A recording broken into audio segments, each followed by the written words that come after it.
Oh, come in, come in. Hi. Ah, great to see you. Come way in. Now, this is good timing. You've managed to come on St. Patrick's Day, which I think we ought to celebrate with a little Guinness and some Irish poetry. I think that's the way to do it. Right, in fact, you must pour yourself one as well. Take a moment. I've just poured this rather fine pint of Guinness into my my pints with Jack mug. Has a little profile of C.S. Lewis on there.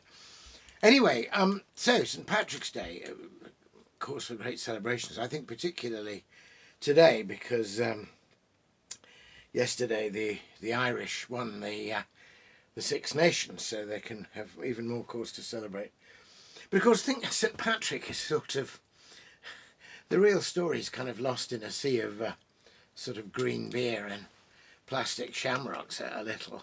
But when you get back to it, it's an amazing story. Of course, as an Englishman who loves Ireland and all things Irish, I nevertheless rejoice in the fact that actually Patrick was, properly speaking, an Englishman in the sense that he was in Cumbria, I think, and he was a shepherd boy, and he was kidnapped by pirates and taken across to Ireland and enslaved. He was still a shepherd, but as a slave shepherd.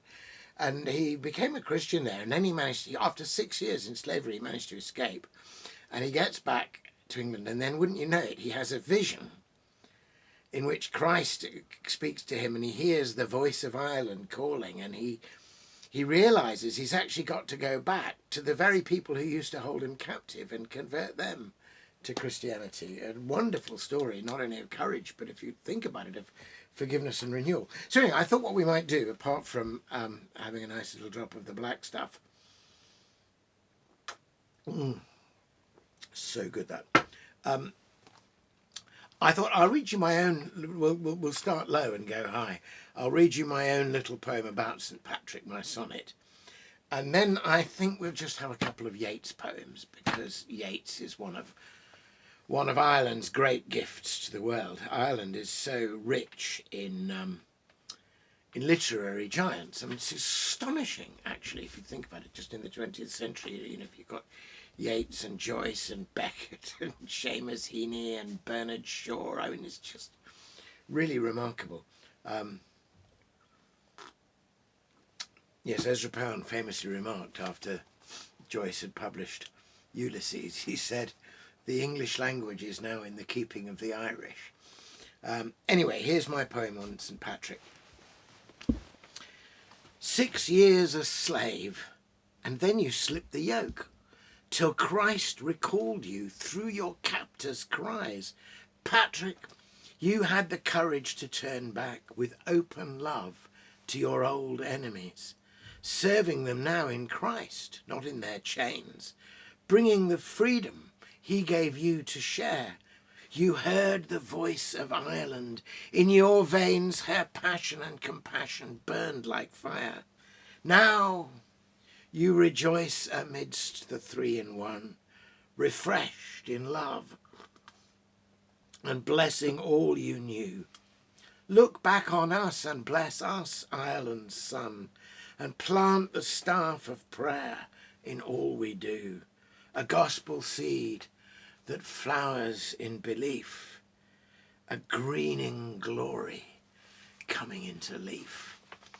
That the greening glory, it's in my book Parable and Paradox. Greening glory coming into leaf is a reference to the story that wherever Patrick planted his staff, to start a new mission or, preach, the staff flowered. So here we are, collected poems of Yeats, although actually he wrote more after this had been collected. I thought we'd just have a couple, and there's so many great ones to choose from. But I think the Fiddler of Dooney is a great one just for celebrating Ireland and Irish music. It's lovely when you go to pubs in Dublin and there's fiddles playing. And the fiddler, I think, here represents not only the country musician whom Yeats wants to celebrate, but perhaps the poet and the artist more generally. And it's about a fiddler and his two pious cousins, and which of the three of them gets into heaven first. So, the Fiddler of Dooney.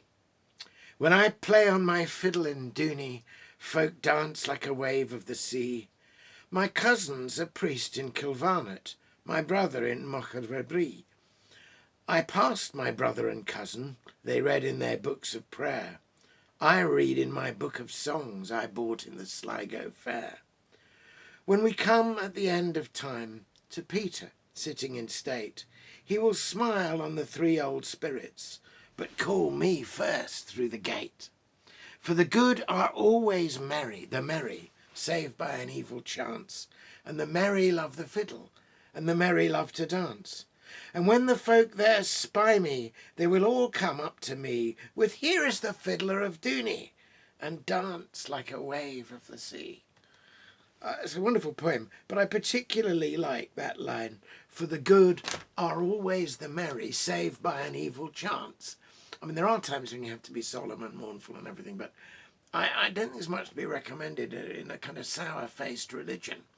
So Yeats's instincts are all absolutely right there.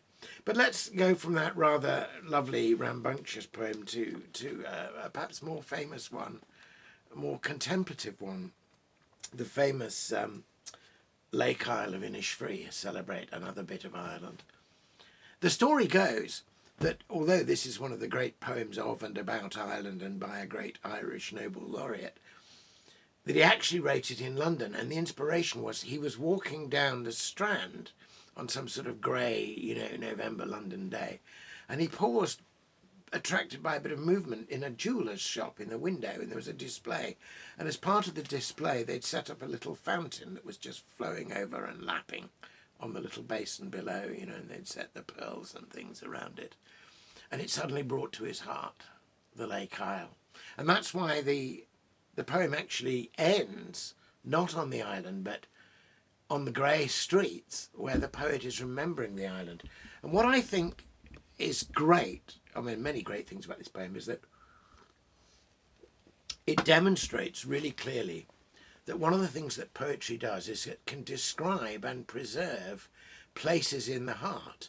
The Lake Isle of Innisfree is out there, but it's also in here. It's in the deep heart's core. So we'll finish this with this, and then we'll raise a glass to Patrick, you and I. So the Lake Isle of Innisfree. I will arise and go now, and go to Innisfree, and a small cabin build there of clay and wattles made. 9 bean rows will I have there, and a hive for the honey bee, and live alone in the bee-loud glade. And I shall have some peace there, for peace comes dropping slow, dropping from the vales of the morning to where the crickets sing, their midnights all a glimmer, and noons a purple glow, and the evening full of the linnet's wings. I will arise and go now, for always, night and day, I hear lake water lapping with low sounds by the shore, while I stand on the roadway or on the pavement's grey. I hear it in the deep heart's core. Oh, only a perfect poem. So here's to St. Patrick and to Ireland and all things Irish and the great poets of that enchanted island. Sluncher.